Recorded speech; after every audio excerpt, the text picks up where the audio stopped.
Bonjour chers amours, chers amis, chers stagiaires, chers participants à mes ateliers, à mes coachings, à mes formations. Voici toujours dans la méthode, la saga de la méthode calme, gestion du stress, la fiche 4 qui dit mener une vie moins stressante et une vie plus saine.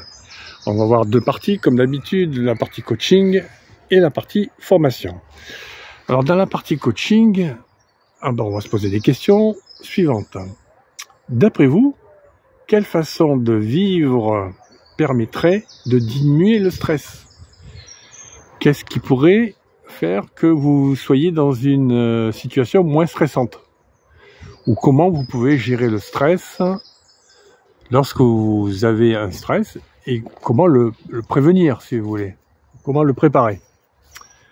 Deuxième question. Connaissez-vous des façons de vivre plus zen?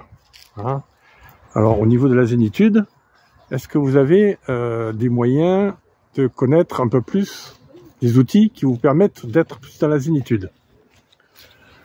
Autre question, connaissez-vous la méthode self-control? Alors, self-control, c'est on va dire, c'est un sigle. Donc, si vous voulez, on va parler de self-control dans la partie formation.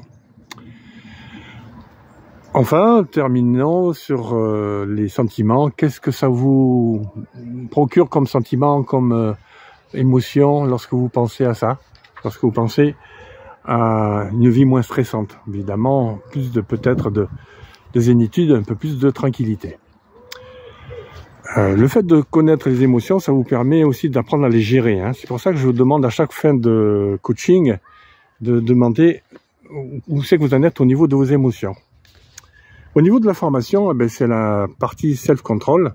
Donc, je vais vous poser vous donner des éléments, des outils pour mieux gérer le stress. Alors, d'abord, se ressourcer. Comment on fait pour se ressourcer? Comment vous pouvez faire des exercices physiques intéressants, anti-stress?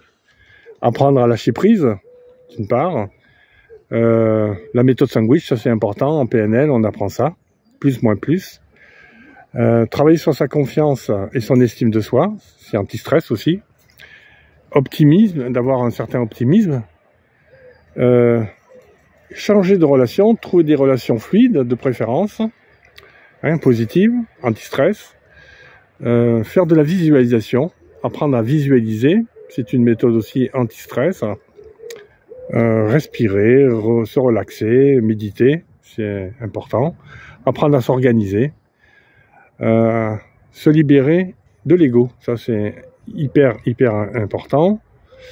Et faire des exercices, on va faire un exercice de réaliser une visualisation par exemple, ou dans la self-control, de faire un exercice de self-control.